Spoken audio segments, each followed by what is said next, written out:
of the Immigration and Refugee Working Group of the Connecticut Shoreline Indivisible. And on the little flyers that we passed out to everybody, does everybody have one? Do we need any more? On one side is some information about the Muslim community here in the United States. And also, please note that down the bottom is information about Sami and the community center that he is president of. Sami's also chaplain at Wesleyan. But please note that there is a website and email if you would like to continue to be in touch with what Sami is doing and the Muslim community here in Connecticut. And on the other side is a little information about Connecticut Shoreline Indivisible. How many have been to a Connecticut Shoreline Indivisible meeting or work group or, well, congratulations. If you would like to be on our email list and be informed of when we have meetings, there's a sign-up sheet up here. And just make your email clear and you will have information. Just to let you know that on this Saturday, April 8th, at 10 o'clock at First Congregational Church across the green right here, is a meeting of the Immigration and Refugee Working Group, which is sponsoring this program tonight. And these are open meetings. All are welcome to come and join us. At this particular meeting, we're going to be focusing on Know Your Rights for Undocumented Immigrants. So if you're interested in learning more about that and how you can be supportive of immigrants and those being threatened at this point, please come to the meeting. 10 o'clock, Saturday, at First Congregational Church on the Green. And then on April 22nd, that's a Saturday at 10 o'clock at First Congregational Church on the Green, is a meeting of everybody of Connecticut Shoreline Indivisible. And we have 5 working groups which are listed here. So if you have interest, the Immigration and Refugee is one of them. But if you have other interests, you're welcome to come. And Catherine, you're going to stand up. Catherine, and what group are you in charge of? I'm leading the Connecticut Politics Group. And I just want to add that the meeting on the 17th, we have a special guest speaker of Kevin Lembo, who's the state comptroller. He's going to talk about the state budget and how it's impacting us locally and what we can do to... That's on the April 22nd. It's coming. That's Saturday. The April 22nd. I'm sorry, the big right, meeting. The big meeting. Sorry. Right. So as you say... and just the Connecticut Politics Group, if you're interested in being part... I'm sorry. No, that's okay. Go ahead. Is also meeting at 10 o'clock this coming Saturday here at the library in this room. So if you're interested in joining us to talk about how to keep Connecticut progressive, make it even more so, you can come at 10 o'clock this Saturday. Thank you. So we're pleased that you're here, and as I partially introduced, Sami Aziz is the chaplain at Wesleyan, and he's also president of the community center, and I've been with him a number of times at our church, First Congregational Church, and he is just going around making himself available and other people from the Muslim community so that we can have conversations and learn more. So we're very glad to have him. And also want to introduce his wife, who wants to stand up. And this is Hiosa. And in a few minutes, she's going to demonstrate how to wear a hijab. And so we look forward to that. So my name is Imam Sami Aziz. I'm the chaplain at Wesleyan University. I am an assistant imam at Bloomfield Muslim Community Center. I am the founder and president of Common Ground Institute. And I'm sort of here under that institute, under Common Ground Institute. And I founded it, can everybody hear me first of all? Everybody can hear me? Okay. I founded Common Ground Institute about 2 years ago because I received an email from an elder in one of the Christian churches in Connecticut. And I was on the Interfaith Association with this Christian elder. And we had interacted multiple times, and we had many good interactions. And he's a very sweet man, and I still have very positive interactions with him. But at this occasion, 2 years ago or so, 2.5 years ago, he sent me an email about a beheading in Syria by ISIS. And he was asking me about it. And I was a little bit insulted to receive the email. One, because I have nothing to do with ISIS. I've never been to Syria. It's like me sending him an email asking why this Christian person in his denomination killed this Christian person in the streets of Hartford last night. Right? It'd be absolutely absurd. And I felt the absurdity in the email when he sent it to me. In a sense, he was making a guilt by association, I felt. But pondering upon the email, pondering upon my life in America, pondering upon the situation that we're in, I said, you know what? Probably he doesn't have access to good information about Islam. He's probably never had the chance to speak to somebody about this. But he saw multiple images for long periods of time, decades, of Muslims doing bad things on TV and in Hollywood movies and in social media. And he's probably wondering, as are the rest of my neighbors and schoolmates that I grew up with and workmates that I went to work with throughout my life, why Muslims are constantly associated with these images. And is it real? Is it really part of their faith or not? So I took it upon myself, as I looked around Connecticut, I'm from Pennsylvania and then Texas as well, and I looked around and thought about the situation in the Muslim community in those states and across America. I realized Muslims do not have the resources or the people or even the know-how to go out and speak. They just don't, for whatever reason, multiple reasons. And I said, you know what, I should just go do this. I should book myself at a library, even though I don't really want to do this, but I should do this, and because there's a lot of fear. It's real fear. It's not a fake fear. It's not something that some people are kind of scared of, or they're sort of just wondering about, or just a curiosity. No, it's an ingrained fear in the hearts of Americans. It's been really programmed into minds and hearts. That when people hear Arabic, or they see somebody who looks Muslim, they have a physical reaction. Their heart beats faster. Thoughts come into their mind of terrorism, bombing, killing, right? There's a real reaction because of the images that we've seen over and over and over again. I have to say, I was asked by friends in 2013 to go to Turkey.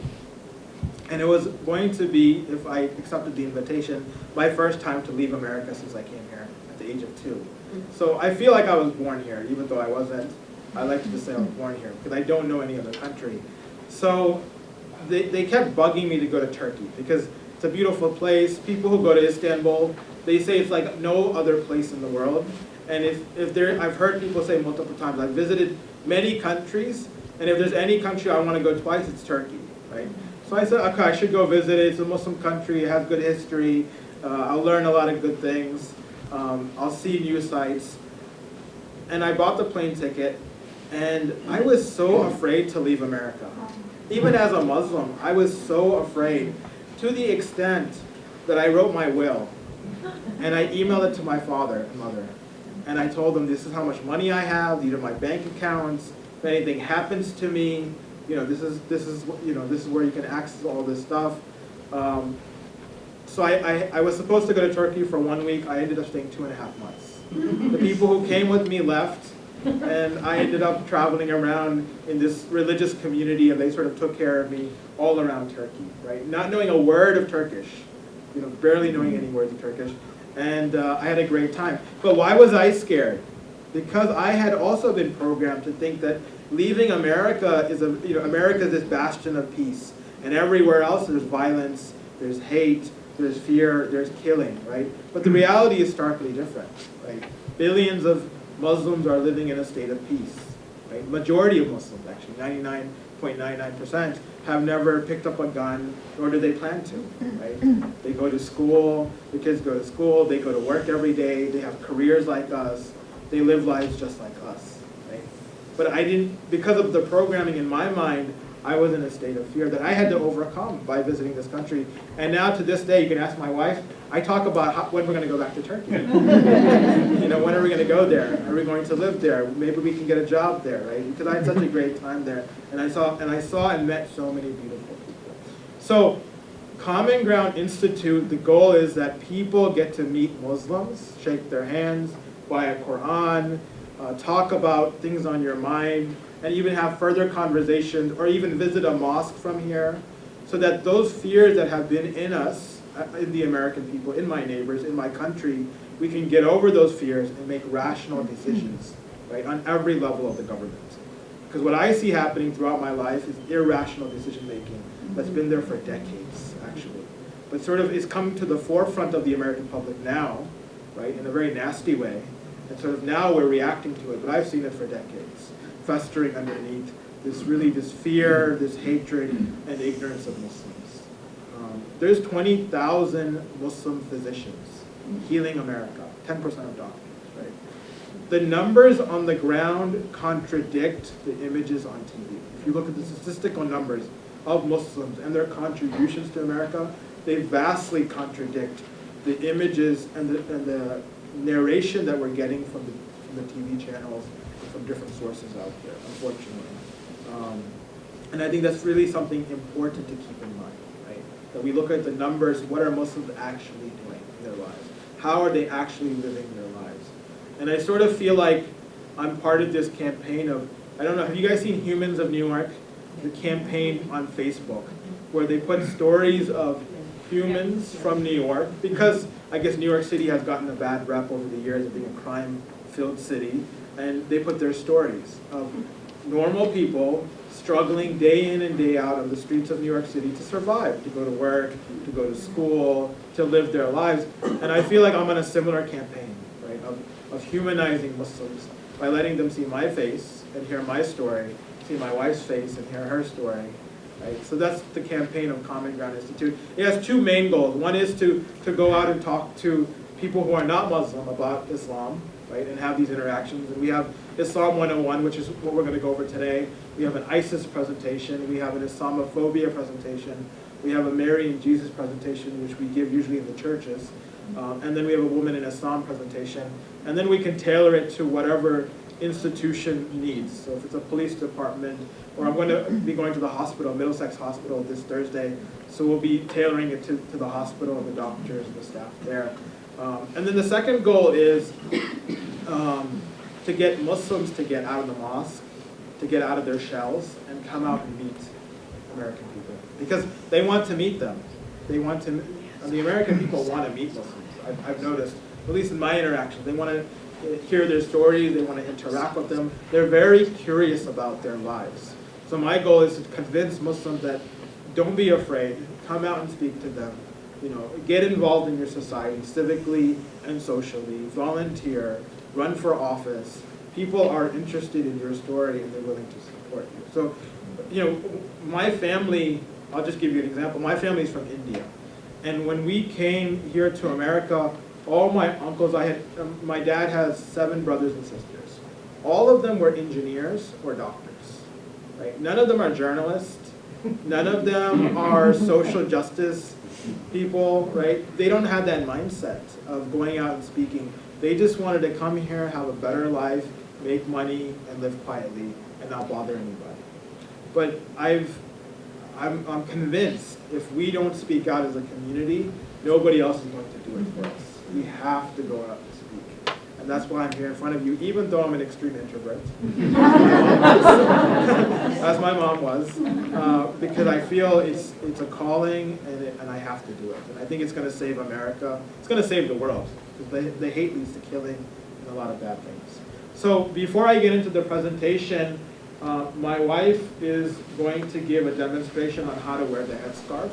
Yeah. So if you brought a scarf... I need a volunteer, but someone who's shorter than me. There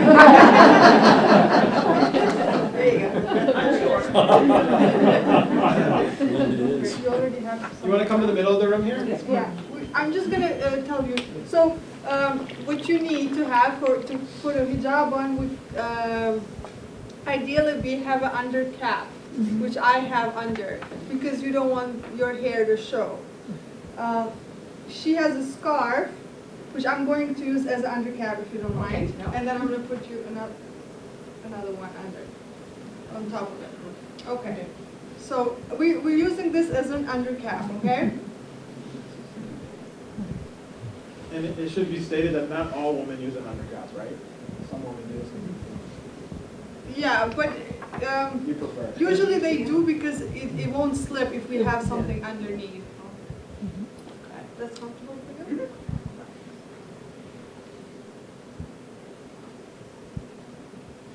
Just twisting and sticking it underneath. Yes. Okay. Just so that it looks more fluffy. Okay, so now I'm going to use another one, which is going to be the one that you are going to be able to see. So usually they have like a what do you call this? Tag. Tag. Okay, you want the tag underneath. So what we're going to do is hide it. So one is longer, the other one is shorter. She can't. Like I said, one side is shorter, the other one is longer, because we're going to need the longer side to work with. Okay. So now what you need is a safety pin. So it's going under the chin, and open your mouth. So whatever's comfortable for you. I don't want to dance with you. All right. Now, this part is basically whatever you want it to be. You can play with it, or you can make it more elegant, more casual, whatever it is. So because she's wearing, business casual, I'm going to just make it very simple for her. And just wrap it around. That's it. A few things about the headscarf which are really important that I want to mention. One, France for many years has forbade women from wearing the headscarf to any public institution. Public school, elementary school, middle school, college. It's forbidden. And it's forbidden to wear the niqab, which is covering the mouth, but you can show your eyes, which is a minority. There's two opinions. The majority opinion is you could reveal the face, and the minority opinion is that you should cover the face. And they've forbidden it completely in France. So if you're caught wearing it, you will be fined. And then the European Union just passed, I think, a judgment that all states in the European Union are allowed to pass laws against the hijab. So this is a tool of, it's a symbol of, it's become a symbol of Islam, but it's part of all of the faiths. Christianity has a tradition of the hijab. It's in the Bible. It's in Corinthians, right? If you look at European princesses throughout the ages, up to the 1900s, they're wearing the headscarf. I was just in an Orthodox Jewish synagogue in West Hartford, and the women there wear a headscarf today. And they have a separation in their synagogue between men and women in worship, just like the mosques do, right? If you go to traditions all around the world, Hinduism, Buddhism, the Amish in Pennsylvania, this is not a purely Islamic tradition. I just want to make sure that's very clear. But because, and also if you look at the image of Mary, right, in any church, I was just at a Catholic church in Simsbury, they have a statue outside with her headscarf on, and it's usually a long robe, flowing robe that sort of covers her whole body modestly, right? So because I think Islam has continued it by and large, it's sort of been identified as an Islamic thing, but it's not traditionally an Islamic thing. Just want to be very clear about that. For me, as a Muslim in America, it is I'm a little bit afraid that as the hatred continues against Muslims, perhaps people will call for the ban of the hijab. Because they've already called for the ban of Sharia. Sharia means Islamic law. And so certain states, laws have been proposed to them that we want to ban Sharia in the courts or in sort of any application in our state. Which is a little bit ridiculous because the population of Muslims is so low. It's 3 million or so in America. And sort of the fear is that Sharia will be applied to all Americans. And again, it's sort of like with JFK, right? With JFK becoming president, people are afraid that canon law, the Pope law, will be applied to all Americans. Now, unlike Pope law, we don't have a Pope. right? We have hundreds of Muslim scholars across America and across the world interpreting Islamic sources, the Quran and prophetic tradition, differently. So I'll give you an example of Sharia law, modern day Sharia law. Coca-Cola. I'm sure you guys all drink Coca-Cola. Coca-Cola has a very minute level of alcohol in its production. For Muslims, alcohol is completely forbidden. The scholars of Turkey looked into the prophetic tradition, sayings and doings of the Prophet Muhammad, peace be upon him, and the Quran, and they came to the conclusion that Coca-Cola is forbidden. Muslims should drink Coca-Cola because of that minute level, even though it can't get you drunk. Because of that minute level, they shouldn't. While the scholars of my country, India, which actually has more Muslims than Turkey, 200 million, said it's allowed. They came to a different conclusion. Right? So the point I'm trying to make here, there is no one Sharia law. There's just not. We get an image on the TV, right, which is a very extreme application of Sharia in one or two countries, maybe three countries like Afghanistan, Saudi Arabia, but those are usually very exclusive interpretations and applications of Islamic law. Just like you'll find very extreme Christian applications, both today and in history, right? For example, I heard that one of the presidents of a Christian African nation said he would kill all gay people, or imprison them all, right? Genital mutilation of women, Eritrea is one of the leaders in it, a Christian country, right? So these are not Christian, I would say, per se, but these are extreme applications of interpretations of the Bible, right? Based upon the cultural norms of that place and time. So that's just something to keep in mind when you're studying Islam. Say to yourself, is this something that all 50 majority Muslim countries follow today and now? Right? Are these something that my Muslim neighbors do? None of my sisters, for example, wear the headscarf. Right? None of my two sisters don't wear the headscarf. My mother doesn't wear the headscarf. Right? So we have this image in our mind that Islam is this one thing. It's very monolithic. It's dark. Sharia is dark, and it's going to somehow take over America, and we need to defend ourselves from it. And that's sort of the irrational thinking that leads to irrational reactions and laws. And that's sort of what I'm hoping to prevent by having these conversations. Yes? What does Sharia mean? Sharia just means Islamic law, sort of like canon, or for Jewish, I think it's called the halakha. Yeah. Yes. Yes. The headscarf is not in the Quran, right? It is in the Quran. It is in the Quran. Yes. Yeah. But there are more progressive interpretations who will say that it's not. But I believe it is. 1400 But years. it's not obligatory, not that it's not in the Quran. They'll say it's not obligatory, but they'll also say it's not in the Quran. They'll say the Qimar doesn't refer. Just like in Christianity, you have different interpretations. You'll have different interpretations in Islam. Yes. What is the difference between the Quran and the Hadith? Quran and Hadith, good question. Yeah. Quran is the holy book of the Muslims. It is revealed, we believe, directly from God to the Prophet Muhammad. It is the word of God. It is not influenced by any man. It's not inspired by men. It's the direct word of God. While hadiths are the words of the Prophet Muhammad, inspired by God. Inspired by God. So it's his sayings, it's his doings. It's also, if somebody did something in front of him and he was quiet, then that's sort of his quiet affirmation of whatever that person was doing. And so there's thousands of them, thousands of hadiths. 6 canonical Or books. is it their book? I mean, the books. Correct, there's 6 canonical books. You can say 6 really like authentic books of hadith, considered authentic. And then there's many others that are not as authentic. So we talked about Assalamu alaikum. It's important to know this greeting because if you ever see Muslims anywhere in America, you may hear them saying this. And you might be like, what did they just say? Why did they just say that before they spoke English? Well, it's just a greeting, and it's part of our sort of religious lifestyle that we still use words like Godspeed. In America, they used to use Godspeed, right? Quite often, is that true? Can't use it anymore. Can't use it anymore? Not like mankind either. Yeah. So Muslims still use words like that. So for example, I'll give you a few examples. You will hear a Muslim maybe say, Inshallah, which means if God wills. And they'll say it quite often. Like, I'll see you tomorrow, Inshallah. This is quite often. Or Alhamdulillah, which means if they see something beautiful, they'll say, Alhamdulillah, all praise belongs to God. Right? Something could happen. Or MashaAllah, If they see a beautiful flower, mashallah, God has willed it, right? So this is just sort of a common language for all Muslims from all countries, whether they're American Muslims or Indian Muslims or Malaysian Muslims. These words will be part of their vocabulary, and you shouldn't be alarmed by it. Islam, Muslim, Salam, they all have a root S-L-M, or in Arabic, Sin, Lam, Mim. A Muslim in Islam comes from the word Salam, which means peace.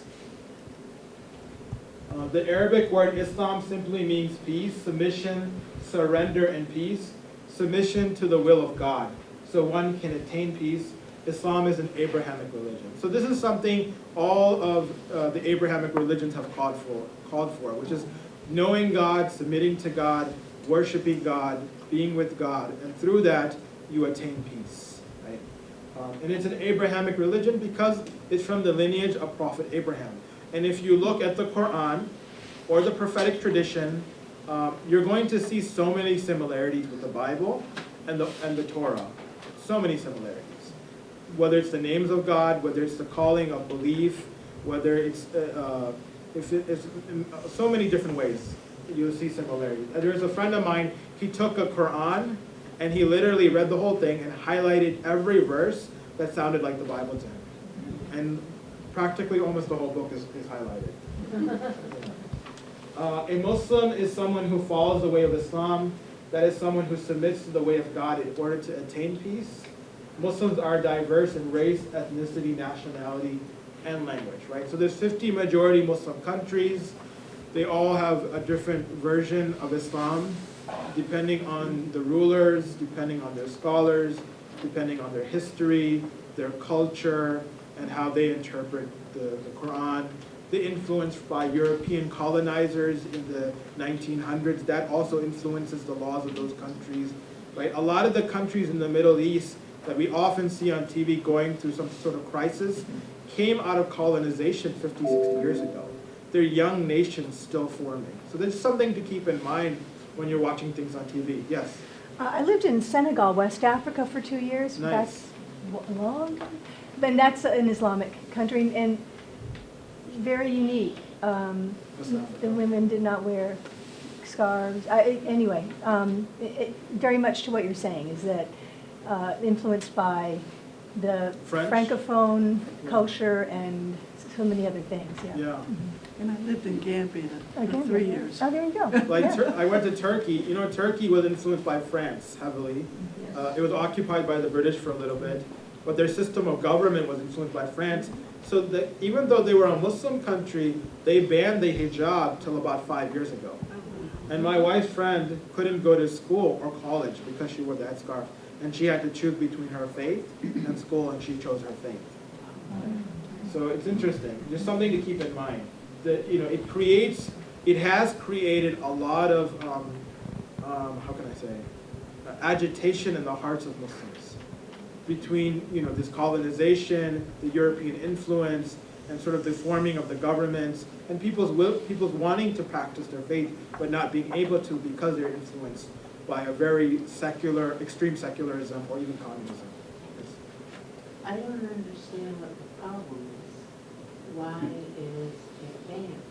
I mean, So in 1920, when the government of Ataturk took power, they believed that the way to move forward is to become like Europe in every way, because the Ottoman Empire had just collapsed, which was a huge empire, and they said, you know, how come we lost? And maybe because we were too much into religion. And Europe had separated between church and state maybe 100 or 200 years back, and they said maybe we need to also separate. But they went to an extreme and they banned a lot of things. They killed scholars, they closed down mosques. They tried to wipe off the religion from any sort of public life in Turkey, right? It was a very extreme application. But it's just something to think about when we're looking at these countries. We often sort of just look at them today and now, and we don't think that maybe they had a history. Maybe there was violence in the past. Maybe some bad things happened that are influencing why ISIS exists or the Taliban exist, right? There's usually decades of warfare behind that, extreme psychological issues. Just something to think about that when you look at it. So I'm a Muslim. I'm not Islamic per se. So I wouldn't say he's Islam or she's an Islam. I wouldn't say that. I would say he is a Muslim. She is a Muslim. Just like I would say he's a Christian, right? So it's just something I see a mistake often in America. People will say those Islams or he's an Islam. It doesn't make sense actually. He's a Muslim. And then I also hear often Muslim with a Z. It's actually with an S. It's Muslim. So it's a Muslim country. That's a Muslim country. This is a Muslim country. Declaration of faith is the first pillar of Islam. So if somebody wants to become a Muslim, they have to choose to become a Muslim on their own. Again, there's this misnotion, unfortunately, that people are forced to become Muslim. No, you have to choose to in your heart and mind after studying the religion. There is no compulsion in the religion. And that's actually a verse in the Quran. There's no compulsion in the religion. And the declaration of faith is very simple. It's there is no God but the one true God. And we're talking about the same God of Abraham and Moses and Adam and Jesus, and that Muhammad, peace be upon him, is his final messenger. PBUH is peace be upon him? Correct. PBUH is peace be upon him. So the Muslim population, there's 1.7 billion Muslims on earth.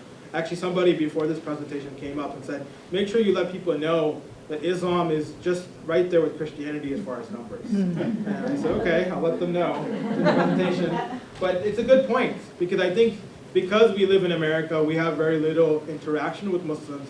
We just see them on TV. We don't realize how big of a population they are, and how many countries they are, and how diverse they are. Less 1 in 4 of the global population. There's approximately 150,000 Muslims in Connecticut. I don't know where they are. I don't see, I've never seen them. You know, somebody was actually telling me something. I was having a discussion in another church about something else, and there's about 43 mosques, I think, now in Connecticut. And the average attendance for the main service is on a Friday, is about 100 people. So 43 times 100, that's only 4,300 souls out of what they're saying, 150,000. So that gives you sort of an idea of attendance. We have very low numbers of attendance for whatever reason. But I came to that conclusion because of a question by a Christian. It was really fascinating. Or 46 mosques, but 46 mosques in Connecticut. I think the closest ones to Guilford are probably New Haven, Hamden. In Middletown, I'm the chaplain. I just started a service for Muslims at the local congregational church. Because for years, they've been traveling 15 to 20 minutes to get to the nearest mosque in Berlin or Meriden or Wallingford. And when you're on your lunch break, you only got 30 minutes, and most people would have to forsake their service. So I said, let's start one. Spoke to the minister, and she was open to it, and we started it. And the first service was last Friday, and 50 people showed up. Yeah. So it was very nice. Most Muslims are not Arab. Only 20% of the Muslims in the world are Arab. It's important to note that there's 18 million Christians in the Middle East. Right? There is a notion, again, that Christians are not welcomed in the Middle East or in Muslim countries.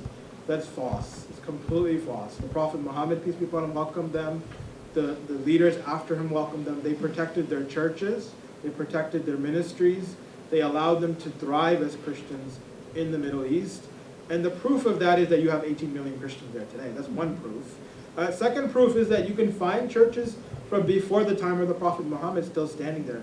Churches and monasteries in Egypt, in Palestine, in Syria, throughout the Middle East. Right? So if Muslims wanted to wipe out Christianity, they would have done so 1,000 years ago. Right? What ISIS is doing, the images that you see today, are completely against Islam. And ISIS doesn't just hurt Christians or Yazidis, they hurt Muslims the most. If you look at the statistical data shows images that we don't get to see on TV, right? We often hear, oh, a beheading of ISIS against a Yazidi, a beheading of ISIS against this person. What we don't often see is ISIS killed Muslims today. Right? That's not usually a headline. ISIS bombed this village of Muslims. ISIS bombed this mosque and killed this many Muslims. Majority of their victims are Muslim. The Muslim population breakdown, 90% are Sunni, 10% are Shia. Sunni Muslims is what I follow. I'm Sunni Muslim. Most Muslims in America are Sunni. And basically the main difference is it goes back to after the Prophet Muhammad, peace be upon him, passed away. The question in the community was, who should succeed him? And the Sunni Muslims wanted an election. Literally, it was an election of tribal leaders, sort of like our electoral college. And they decided on Abu Bakr, a man named Abu Bakr, who was the first convert to Islam and a close friend of the Prophet Muhammad. The Shia Muslims felt like it should be somebody from the bloodline of the Prophet Muhammad, or the closest male family relative, who was Ali, who was his cousin. Right? And that's where the differences started and it continued. And that's really the main bottom line difference between Shias and Sunnis. They still believe the leadership of the Muslim community should be somebody from the bloodline of the Prophet Muhammad. Sunnis don't have that requirement. And from there, the Quran is the same, the holy book of the Muslims is the same, but hadiths were different. But because of this sort of political conflict, Shias did not accept hadith narrators who are Sunni Muslim, or who are against the Shia belief that it should be the bloodline of the Prophet Muhammad.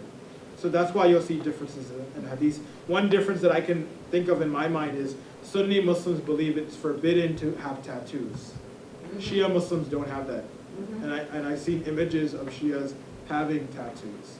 And that's like a really, I would say a very sort of unanimous thing in the Sunni community.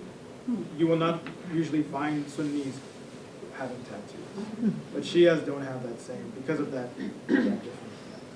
So these are some of the countries, the 10 majority Muslim countries in the world. And I wanted to list them for you because they're countries I think we just don't often associate with Muslims. So Indonesia is at the top of the list. Does anybody know where Indonesia is? Okay, it's in Southeast Asia. Some groups don't know, but you guys are highly educated, obviously. Pakistan, India. I'm from India. Does anybody know the other religion in India, the majority religion? Hinduism, right? So it's 1 billion people, majority are Hindu. Now, interesting thing about India, Pakistan, and Bangladesh, they were one country until I think about 1960 or 1950. And it was a country before the British took over that was ruled by Muslims for 500 plus years, Muslim kings. Again, there's this notion that Muslims, wherever they went, they wiped out population and converted everybody to Islam. But we have 1 billion Hindus there, 800 million Hindus, and their temples are standing from before the Muslims when they came, right? So again, another proof that this is a false notion. What about Sri Lanka? Sri Lanka, I don't know much about Sri Lanka.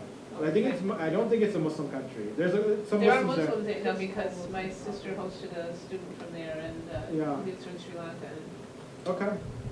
and he's Muslim. Hindu and Buddhist mostly, correct? Yeah. And then there's Nigeria, Egypt, Iran, and Turkey. Where's Libya? Libya somewhere. Either the top 10 populated. Yeah, there's many others. So here's a little map which is not displaying correctly, but pretend there's a map of the world behind these, which is what's supposed to happen. But anyways, the point is that often we focus on the Middle East, but Asia Pacific has 1 billion Muslims. Middle East has 300 million, and then Sub-Saharan Africa 300, and then other places as well. So Allah, there's this word Allah. Have you guys heard of this word? Yes. It's the word for God in Islam. And it just means the God. That's really what it is. It's the God. It cannot be genderized. It cannot be pluralized. So it's sort of the perfect word for God. In translations of the Quran, you'll see he when they refer to God, but God is neither male nor female in Islam, just to be absolutely clear about that. And this word Allah is used by Christian Arabs as well. Yes. Wasn't there a prosecution of Christian community in Pakistan over using the word Allah? I have no idea. I recall. If there was, that's really unfortunate and wrong. But I don't know. I don't know anything about that. So my understanding is Christian Arabs use it in the Middle East, the word Allah, and Jews, and people who speak Arabic in general, when they refer to God, they use the word Allah. If you look at the Gideon's Bible, which is found in many hotels, they translate a verse in the beginning, and they also use the word Allah in the beginning of the Bible. This is important because a professor in a Christian college, I think it was Wheaton College or Wheaton Seminary, was fired because she said that the God of Muslims, Allah, is the God of Christians. She was fired for this, and even after much protest, she was not reinstated. So there is a belief that spread, and I think it's part of the hatred against Muslims, that Islam is a separate religion from the Abrahamic religions. It is, I've even heard on LinkedIn, I was having a conversation with a minister from the United Kingdom, and he said Muslims follow a moon god, in his opinion. Right? That's the conclusion he came to. So this is just something to keep in mind, yeah. Wasn't that argument over the Trinity, though, that the argument was that Christians believe Jesus is God, Sure. whereas Islam does, so you can't say it's the same. Yeah. So then I would say then Judaism and Islam are closer than Christianity and Judaism. So Muslims say that they're closer to Christianity and Judaism than they are to each other. Because we're the only religion in the world that recognizes Jesus Christ. Right. And we wait for his return at the end times. With Judaism, we're the religion that says there's just one God, and we have similarities to them as well. For example, we don't eat pork, we eat kosher meat, things of that nature. So there's similar words in the Semitic languages, Arabic, Aramaic, Hebrew, Allah, Allah, Elohim, and the root letters, from my understanding, are very similar. It's just the vowels that change.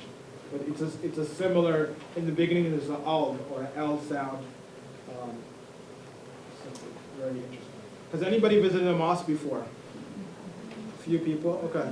So you're all welcome to come to the mosque at any time, really, that you want to go.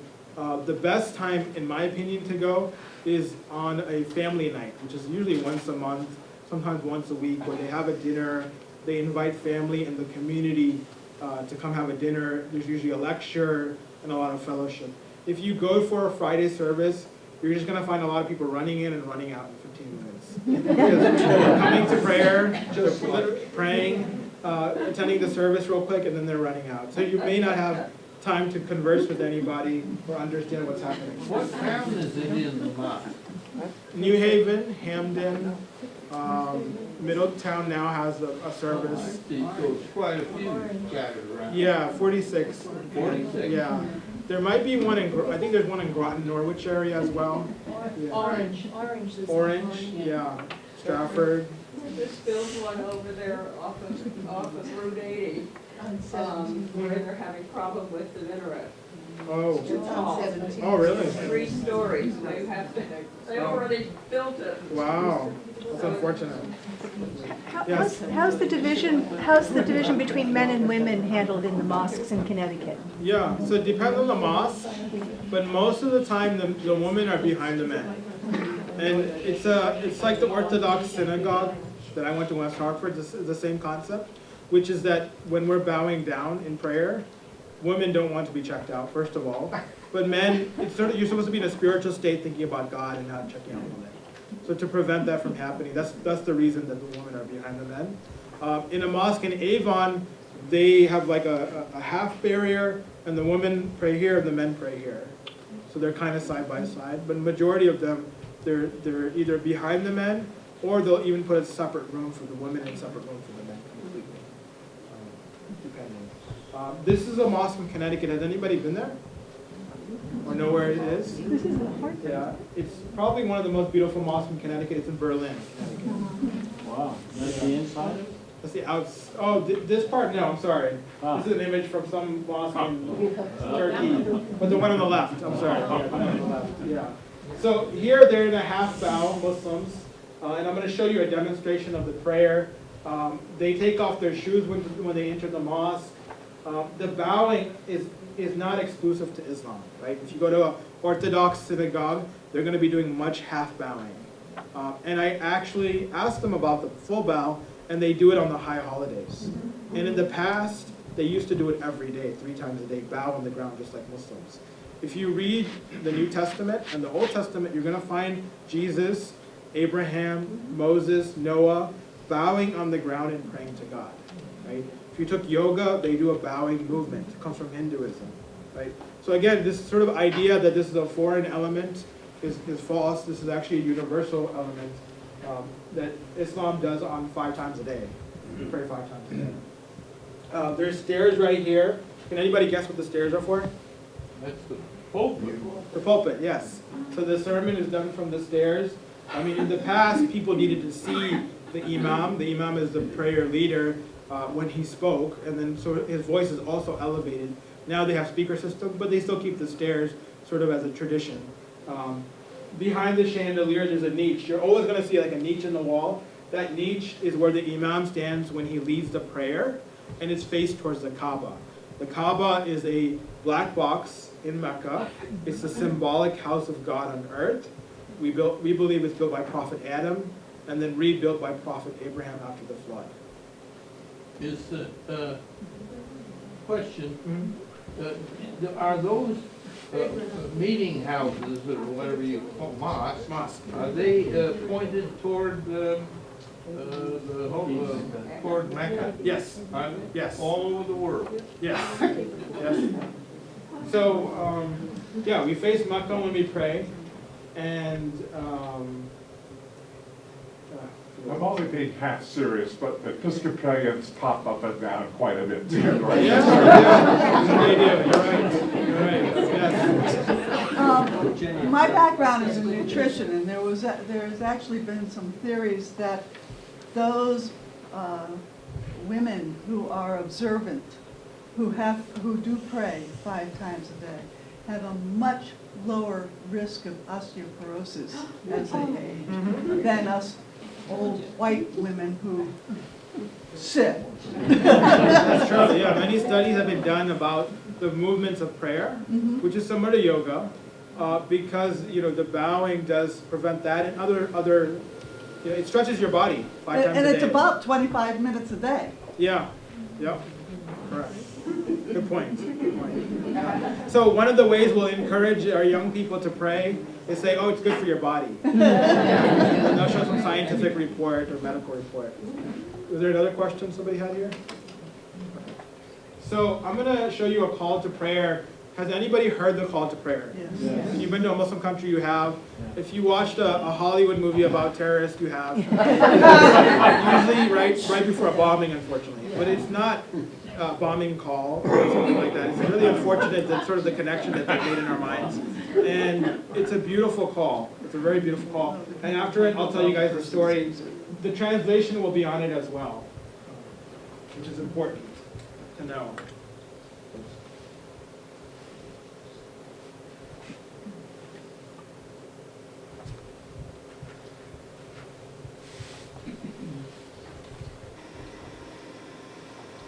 Allahu Akbar, Allahu Akbar, Allahu Akbar,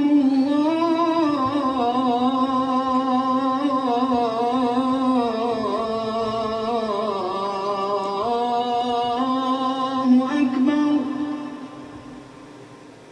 Ashhadu an la ilaha illa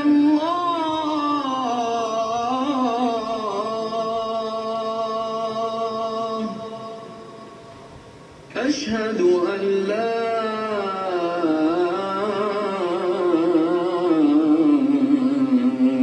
إله إلا الله أشهد أن محمدا رسول الله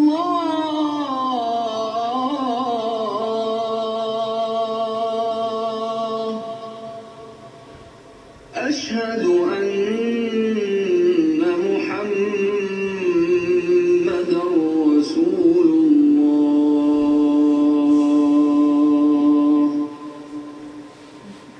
حي على الصلاة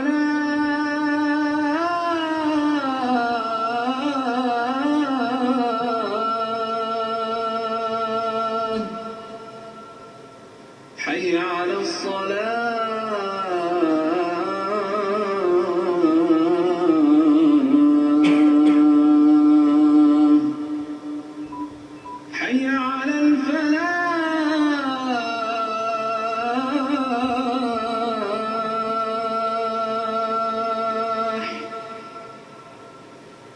حي على الفلاح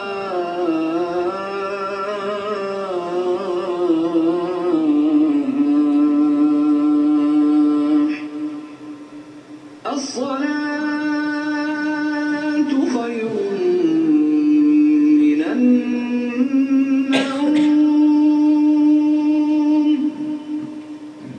الصلاة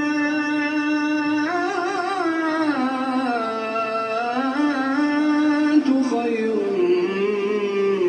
من النوم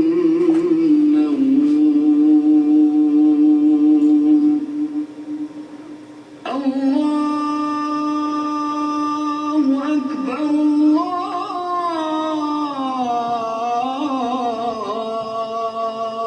الله أكبر لا إله إلا الله. Does anybody know why he said a prayer is better than sleep? This is at 5 a.m. Correct. This is the morning prayer, and it's an encouragement to wake up the believers. Any thoughts about that? Any questions about the call to prayer? Yes. Is that a traditional chant and all mosques have the same chant? Correct. And here in a secular environment, Mm-hmm. do you have the chant go out off from the mosque? Or do you have your congregants receive it somehow by an iPhone or something? How do they hear the call to prayer 5 times? Well, let me ask you, do the churches ring bells here? No. Yes. Not anymore? Yeah, they do.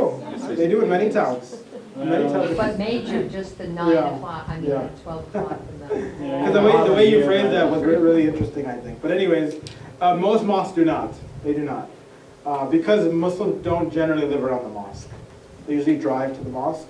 In some major cities like Boston, Philadelphia, New York, Michigan, Dearborn, Michigan, where there is a lot of Muslims around the mosque, some mosques, very few, like out of the 45 mosques in Philadelphia, I used to live in Philadelphia, only one had the call to prayer That's outside. beautiful. Yeah, Chant. Yeah.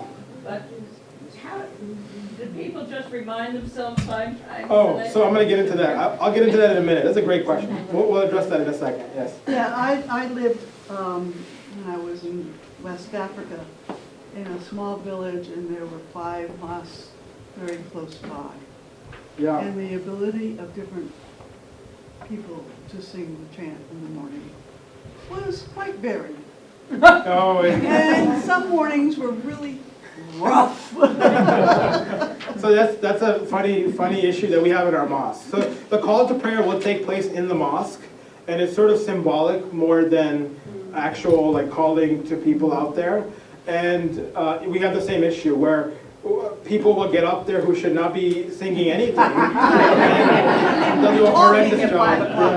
Yeah. So in Turkey, the government will appoint callers and train them, and there'll be a full-time paid position. I imagine, what country were you in? Gambia. Gambia. They probably don't have the money. They haven't got anything. Yeah, I imagine. So they probably can't pay people to do that full-time as much. The call to prayer came about because the Prophet Muhammad was asked to become a mayor of a city because 2 tribes were warring, and he was sort of brought in as a peacemaker for the city.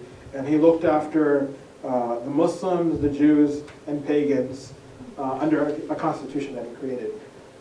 When the issue came up in the city of how are we going to get people to come to the mosque, because everybody's sort of using a camel or walking, and it's a big city, and people need to be reminded 5 times a day.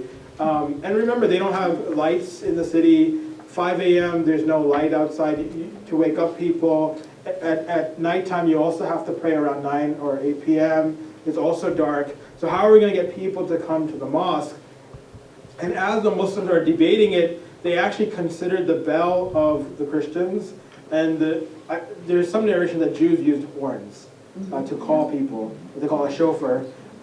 And So they're debating between these two, and then the next morning, a companion comes from one side of the city and says, I've heard this call to prayer, and then he recites it to the Prophet Muhammad.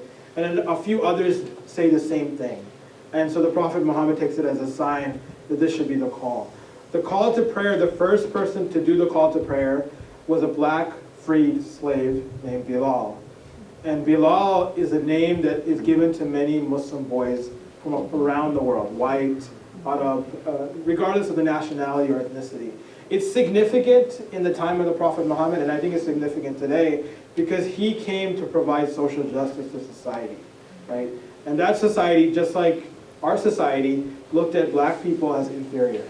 And they were often enslaved, among other groups of people, because of war and other issues. And the Prophet Muhammad encouraged the freeing of slaves. And this is one way to show the people, right? Appointing somebody as, calling them to the most significant thing to do in their life. Pray to God 5 times a day. A free black slave is doing it. Right? So it's very beautiful.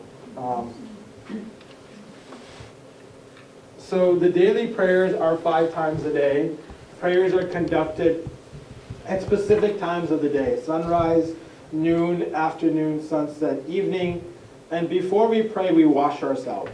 We wash our hands. We wash our nose, our mouth, our face, our arms. We wipe our head, our ears, and our neck. And we also wash our feet. Again, both the prayer and the washing has religious significance in many religions around the world. And then we get into prayer. So it's actually a physical washing, but it's also a spiritual washing. Right? And so you ask the question, how do you know what time to pray? So there's an app. Yeah. So it's called Muslim Pro, and you can download it. You don't have to be Muslim. Nobody checks. And there's many apps. There's not just one. There's many. And they're all competing for Muslim wallets. And so it'll have the 5-time prayers on here, the times.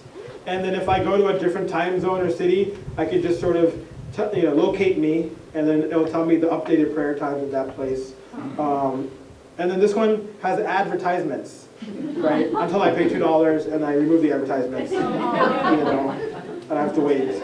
But anyways, so when the call comes in, it'll buzz, or it can be a call to prayer, or it could be a beep. It's up to you. Yes? If you're an observant Muslim who had won't stand a job anywhere, could be a factory floor or an office, how do you arrange your 5 prayers? Yeah, great question. So the 2 prayers that usually will come in the daytime are Zohar, which comes in at 12:54 p.m. and you have till 5:27 p.m. to pray it. So most likely on a typical workday, which is 9 to 4, 9 to 5, you could probably just do 1 prayer during your lunch break or some break in the daytime, and you sort of arrange with your employer for 5 minutes in a quiet space where nobody will bother you, a clean, quiet space. And usually it works out. And in America, you have the freedom of religion, so that helps, I would say. I, myself, worked in retail, and I would be afraid to tell my employer, because I was always afraid that they wouldn't understand or respect my decision to pray. So often I try to just do it secretly, do it at home before I came, and sometimes when I got the confidence, I would actually request a place. So this is a prayer demonstration. I think it's really key to see this, because this is really the essence of Islam.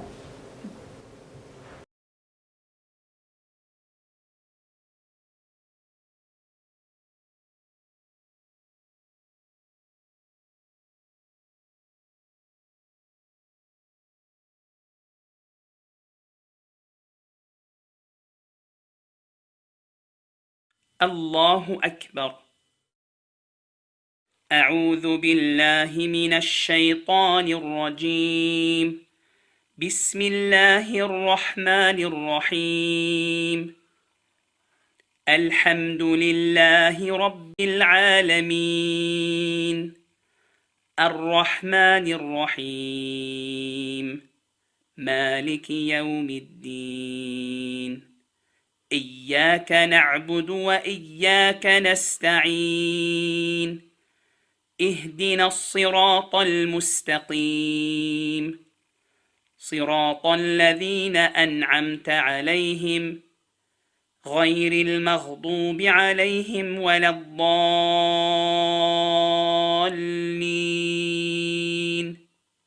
بسم الله الرحمن الرحيم قل هو الله أحد الله الصمد لم يلد ولم يولد ولم يكن له كفوا أحد الله أكبر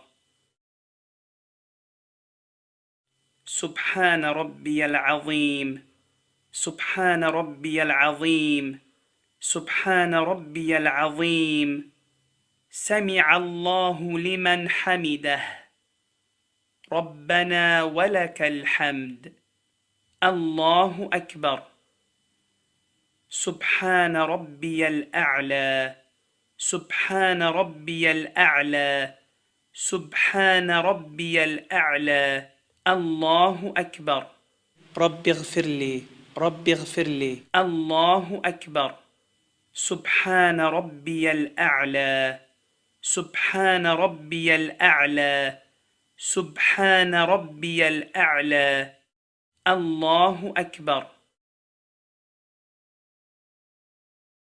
بسم الله الرحمن الرحيم الحمد لله رب العالمين الرحمن الرحيم مالك يوم الدين إياك نعبد وإياك نستعين اهدنا الصراط المستقيم صراط الذين أنعمت عليهم غير المغضوب عليهم ولا الضالين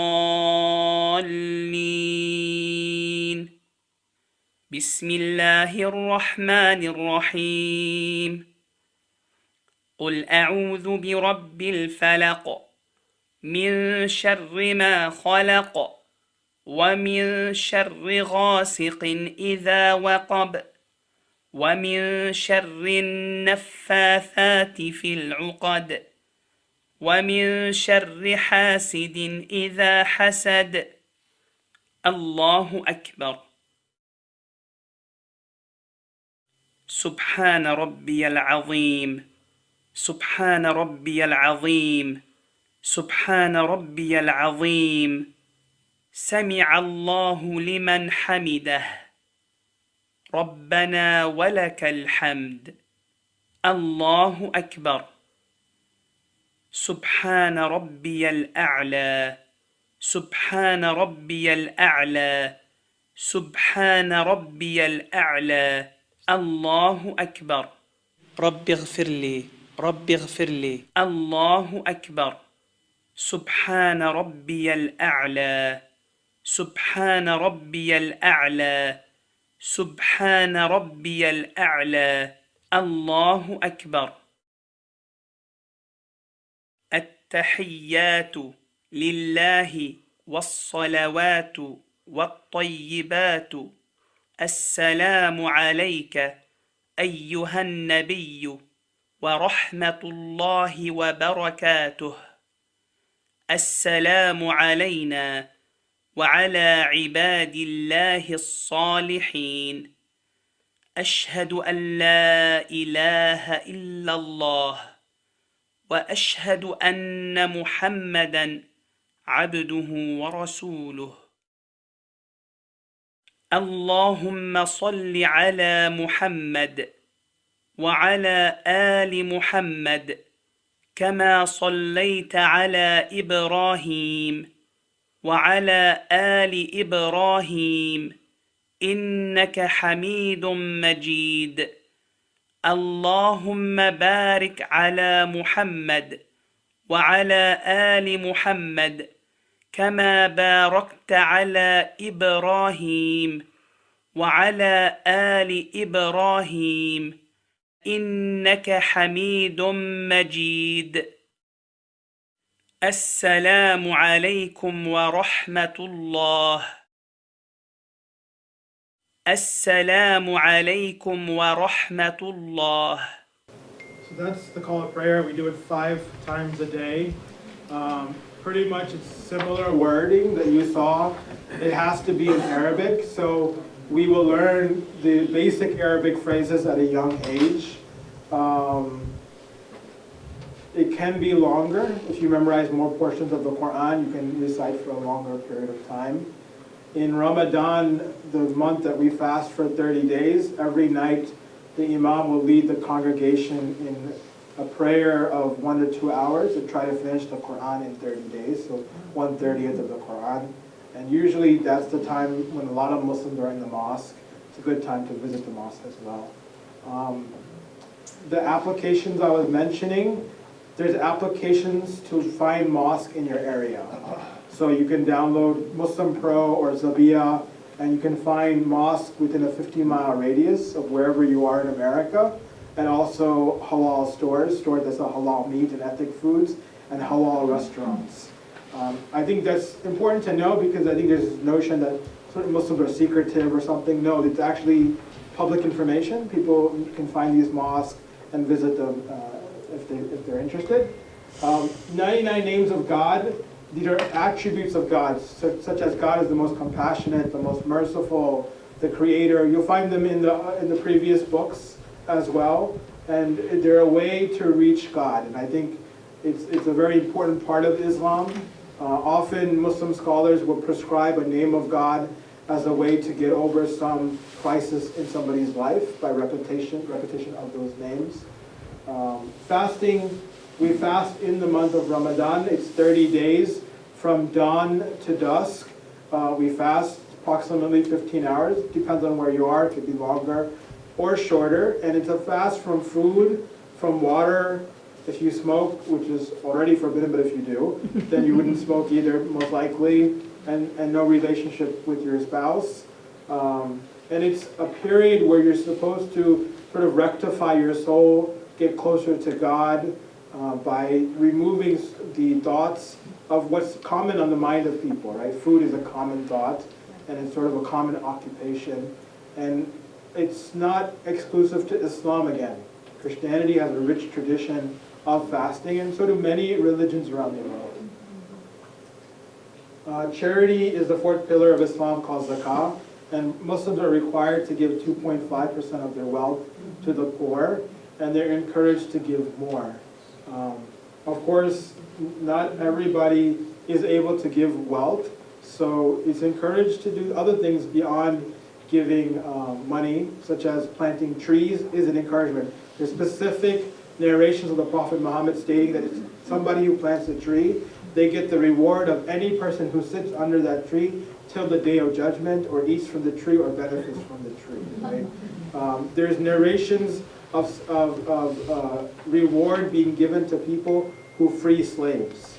So the freeing of slaves was directly linked to salvation and paradise because I believe, and many scholars believe, Islam was a religion of social justice and it wanted to eliminate slavery, which is so common in the world economy at that time and for many years after.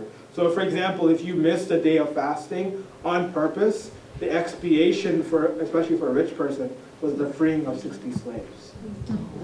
Yeah. The freeing of 60 slaves. So pilgrimage or Hajj is the 5th pillar of Islam. Muslims around the world visit the Kaaba at a specific time every year, and they follow the rites of Abraham. So whatever Abraham and his family did in this area, they also do. So for example, in the Bible, there's a story of Hagar being sent to the desert with Ishmael. We believe they were sent to this area where the Kaaba is today. And in that period when she's sent to the desert, the story goes in the Bible, and also in our tradition, that Hagar had ran out of water. And she didn't have any food left, and Ishmael is crying.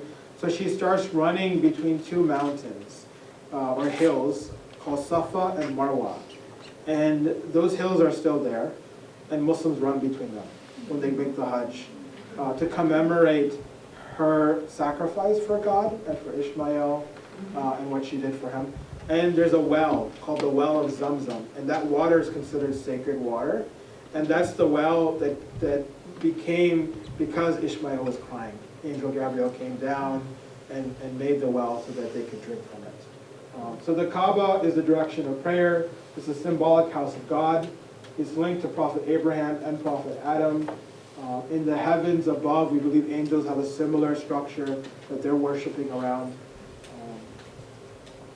And that's what it looks like. On the Hajj, men all wear 2 pieces of white cloth to signify their equality before God, and that nobody is higher than anybody else by status or social status or wealth. The Quran is the holy book of Muslims. It came down in a period of 23 years from God through Angel Gabriel directly to the Prophet Muhammad. It was written down and memorized by the companions of the Prophet right then and there, the lifetime of the Prophet Muhammad. Muslims believe that not a word has changed since the time of the Prophet Muhammad. And there are Qur'ans, for example, in the Topkapi Palace in Istanbul, in some other countries, that are carbon dated to the time of the Prophet Muhammad. So the Quran can be translated to many languages. It is translated to many languages, but the original classical Arabic is what Muslims believe to be the actual Quran. There's 114 chapters. I think one of the unique things about the Quran, it has a chanting, sort of what you heard in the recitation during the prayer, and Muslims will memorize the whole book. And it's sort of considered an honor to do so, to have somebody in your family study for 2-3 years and memorize the whole Quran. So the Prophet Muhammad is the prophet of Islam.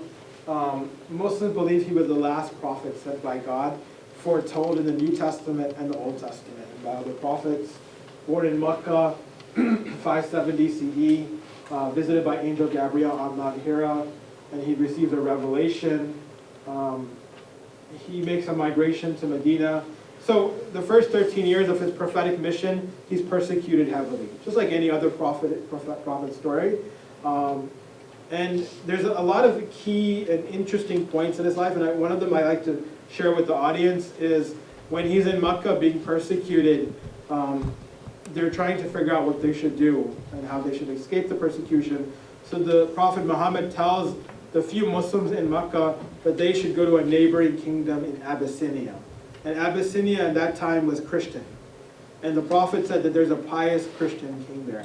So he sends this group of Muslims there, and they go to the court of the king. The king asks them why they're there. They explain, and he gives them protection. Now the people who were persecuting them, they sent an ambassador to bring the Muslims back so they can continue the persecution, and they sent gifts. And the king does not sell them. He does not give them to this ambassador. And then the ambassador thinks, what is the way I can convince this king to let these Muslims come back with me so that the persecution can continue? And he goes to the king and they say something about Jesus that you don't say. And so the king asks them, what do you say about Jesus? So there is a chapter called it's titled Mary, after the mother of Jesus. And it has the miraculous birth of Jesus Christ. So that's recited before the king, and he allows them to stay because he said our religions are so similar that we will allow you to stay in this kingdom in peace. Now that's a story I learned when I was a kid in Sunday school. Right? So we learn, or we hear a lot of positive things about Christians through our books. Something to know. So these are some of the authors who write about Prophet Muhammad. If you type in Prophet Muhammad into Google or YouTube, there's a lot of misinformation or even biased information, anti-Muslim information. And I have a whole presentation on that. It's called Islamophobia, the industry that's just sort of creating hate in the American population hearts and minds on purpose. It's a $200 million industry that produces articles and books. So these are some positive articles, books and authors. There's a movie called The Message. Has anybody heard of Anthony Quinn? Yeah, and Irene Pappas. So there's a movie they made in the 70s or 80s called The Message about the Prophet Muhammad. I recommend that movie. It might be in the library. So the 6 major beliefs are belief in God, belief in angels or an unseen world, belief in all of the prophets, including 124,000 prophets and 313 who are given sacred messages. That's important to know because some Muslim scholars will say that perhaps people like Buddha or Confucius were prophets, right? And they will study their books to try to find similarities. Belief in an afterlife and belief in God's will, that anything good or bad happens, it's from God. So these are main core beliefs of every Muslim. And the headscarf, I think we spoke about it, that it's similar in all religions. And I'm going kind of quickly so we can end. We need to be out of here by 9 o'clock. And sort of there's a golden rule in every religion, including Islam, that you treat your neighbors well, that you take care of the orphans, the sick, the poor, the needy, and that's definitely a core part of Islam as well. So we can, I guess we can end it here for any questions or thoughts. Yes.